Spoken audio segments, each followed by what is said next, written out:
안녕하세요. 여러분의 재무 길잡이 프로페서 머니입니다. 자, 거대 기업들이 벌이는 인수, 합병, 또 분할의 세계. 이거요, 마치 한 판의 거대한 체스 게임 같아요. 오늘 이 시간 우리가 익히 알고 있는 기업들의 운명을 송두리째 바꾸는 이 거대한 게임의 판을 한번 같이 읽어보겠습니다. 오늘 우리가 함께 살펴볼 내용들인데요.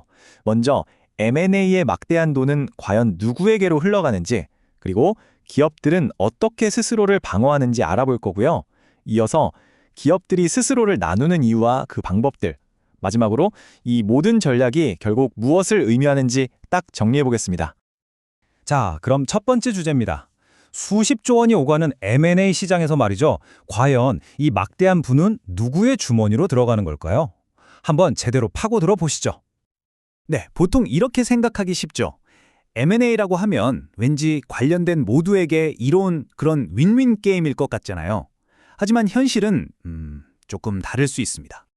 연구 결과들을 보면 아주 명확한 사실 하나를 알 수 있어요. 바로 팔리는 쪽. 그러니까 피인수기업의 주주들은 주가가 확 오르면서 정말 큰 돈을 벌게 됩니다. 근데 진짜 놀라운 건요.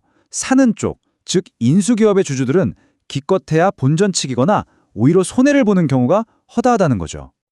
아니, 왜 이런 차이가 나는 걸까요? 크게 세 가지 이유를 들 수 있습니다. 첫째, 회사를 사기 위해서 너무 비싼 값을 치르는 경우가 많아요. 이걸 승자의 저주라고도 하죠. 둘째, 인수하는 쪽 경영진이 우리가 합병만 하면 엄청난 시너지가 날 거야 라면서 너무 장밋빛 미래를 그리는 경향이 있습니다. 그리고 마지막으로 시장의 똑똑한 투자자들은 이미 소문이 돌 때 주식을 다 사들여서 정작 M&A가 공식 발표될 때쯤엔 먹을 게 거의 남아있지 않게 되는 거죠. 그런데요, 모든 M&A가 이렇게 평화롭게 진행되는 건 절대 아닙니다. 때로는 원치도 않는 상대가 회사를 통째로 삼키려고 덤벼들기도 하거든요.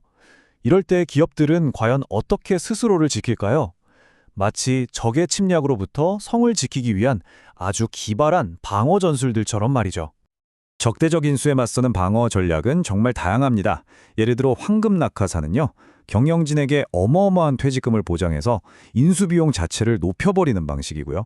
백기사는 우리에게 우호적인 다른 회사에 회사를 넘겨버리는 전략이죠. 또 독약주왕처럼 이름만 들어도 정말 극적인 방법들이 있습니다. 이 모든 게 경영권을 지키기 위한 아주 치밀한 장치들인 셈입니다. 그 중에서도 가장 유명하고 또 강력한 전략 중 하나가 바로 이 독약조항, 영어로는 포이즌필입니다. 이름부터가 상당히 살벌하죠? 포이즌필, 이 개념은 아주 간단합니다.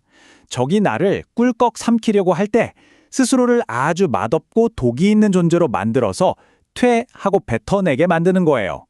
예를 들면 적대적 인수 시도가 딱 감지되면 기존 주주들에게만 주식을 아주 싼 값에 살 수 있는 권리를 막 나눠주는 겁니다. 이렇게 되면 인수자의 지분은 희석돼서 물타기가 되고 인수 비용은 그야말로 천문학적으로 불어나게 되는 거죠. 자, 지금까지는 기업들이 합쳐지는 얘기를 했다면 이제부터는 정반대의 경우를 한번 살펴볼게요. 때로는요, 기업들이 스스로를 쪼개는 선택을 하기도 합니다. 아니, 왜 더 커지려고 하지 않고 스스로 작아지는 길을 택하는 걸까요? 바로 이 문장이 그 이유를 아주 잘 보여줍니다. 하나의 거대한 기업 안에 여러 사업부가 뒤섞여 있으면 시장이 각 사업부의 진짜 가치를 제대로 평가하지 못하는 경우가 생기거든요. 이럴 때 회사를 쪼개서 핵심 사업에만 집중하게 만들면 그동안 숨겨져 있던 가치가 비로소 드러나면서 오히려 전체의 가치가 더 커질 수 있다는 겁니다. 이렇게 회사를 전략적으로 나누는 걸 전문 용어로 기업 분할, 다이베스티처라고 부릅니다. 이건 핵심 사업에 모든 역량을 집중하거나 특정 사업부를 팔아서 현금을 확보하기 위한 굉장히 중요한 전략적 결정인 거죠. 그럼 기업 분할은 구체적으로 어떻게 이루어질까요? 그냥 회사를 칼로 자르듯이 싹둑 나누는 건 아닐 텐데요. 가장 대표적인 두 가지 방법을 알아보겠습니다. 가장 흔한 방법은 스핀오프와 에코티 카브아웃입니다. 스핀오프는 특정 사업부를 떼어내서 아예 완전한 독립회사로 만들어버리고 그 새 회사 주식을 기존 주주들에게 공짜로 나눠주는 방식이에요. 반면에 에코티 카브아웃은 자회사의 주식 일부를 시장에 상장, 즉 IPO에서 파는 겁니다. 이 경우에는 모회사가 지배력은 유지하면서 새로운 자금을 확보하게 되는 효과가 있죠. 자, 이 사례를 보면 이해가 빠릅니다. 2017년에 화학 대기업 다우와 듀폰이 합병해서 다우듀폰이라는 거대 공룡이 탄생했어요. 그런데 불과 2년 뒤에 이 회사는 소재과학의 다우, 농업의 코르테바, 그리고 특수제품의 듀폰 이렇게 세 개의 전문 회사로 다시 쪼개졌습니다. 왜 그랬을까요? 시장이 제대로 평가해주지 않던 그 숨은 가치를 드러내기 위한 선택이었던 거죠. 뭉쳐서 시너지를 내는 것보다 각자 잘하는 것에 집중하는 것이 더 가치 있다고 판단한 겁니다. 자, 이제 오늘 살펴본 내용들을 정리해 볼 시간입니다. M&A, 적대적 인수 방어, 그리고 기업 분할. 이 복잡해 보이는 전략들이 결국 무엇을 위한 걸까요? 오늘 내용의 핵심 딱 세 가지입니다. 첫째, M&A의 달콤한 과실은 생각보다 공평하게 나눠지지 않는다는 것. 둘째, 기업의 경영권은 언제나 위협받을 수 있고 이를 지키기 위한 치열한 싸움이 계속된다는 것. 그리고 셋째, 때로는 쪼개지는 것이 합쳐지는 것보다 훨씬 더 나은 성장 전략일 수 있다는 겁니다. 이 모든 것은 결국 주주가치 극대화라는 단 하나의 목표를 향한 끊임없는 변화와 생존의 게임이라고 할 수 있겠습니다.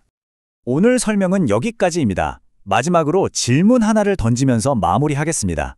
이렇게 합치고 싸우고 또 쪼개지는 이 역동적인 기업의 세계를 보면서 우리는 한 가지를 배울 수 있습니다.